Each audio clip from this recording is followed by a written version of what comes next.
Bonjour frères et sœurs et merci de votre fidélité. La route de Dieu va croiser la route des hommes. C'est le message de la voix de Jean-Baptiste qui crie dans le désert.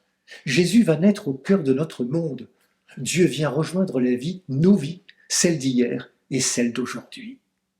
Jean-Baptiste relaie le message du prophète Baruch qui, au moment où tout allait mal en Palestine, ose crier ce message d'espérance: quitte ta robe de tristesse. Nous sommes toujours, nous aussi, dans un monde difficile. Chaque jour, les informations nous inondent et enveloppent notre planète d'un immense manteau de grisaille. Guerre, précarité, catastrophe, violence, anxiété, mal-être, division. Et chacun de nous possède aussi ses habits personnels de soucis, de tensions, d'échecs, de toutes sortes de problèmes. Si l'évangile d'aujourd'hui nous donne tant de détails historiques, c'est bien pour souligner cette entrée de Dieu dans l'histoire humaine. Les personnages qui sont cités illustrent soit la vie du monde, soit celle du peuple de Dieu. Oui, Dieu s'approche de son peuple, c'est son choix.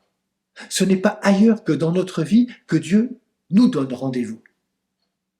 Pour nous en parler et pour nous préparer à la venue du Seigneur dans la vie, le prophète Jean-Baptiste cite Isaïe.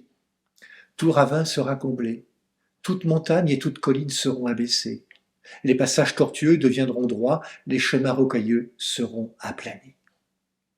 André Chouraki, qui a traduit la Bible en s'inspirant des commentaires juifs, commente ainsi ce passage d'Isaïe.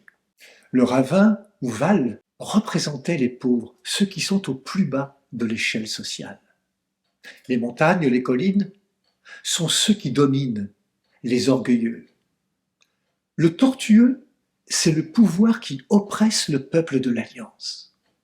Les chemins rocailleux ou escarpements sont les obstacles qui se dressent sur la voie qui mène au Seigneur. Aujourd'hui, tous ces symboles de pauvreté, d'oppression et de pouvoir existent malheureusement encore. Plus de la moitié de la population mondiale connaît la pauvreté sous toutes ses formes. Le père Joseph Wrezinski, qui a fondé ATD Quart Monde, avait lancé en son temps un cri de détresse. Là où des humains sont condamnés à vivre dans la misère, les droits de l'être humain sont violés. S'unir pour les faire respecter est un devoir sacré. Ces situations, bien que complexes, ne sont pas une fatalité. À l'invitation de Jean-Baptiste, nous sommes invités à une conversion. Quittons nos robes de tristesse pour nous laisser habiller du vêtement du baptême. Comme le dit l'apôtre Paul, revêtons le Christ. C'est lui notre ancre, notre espérance.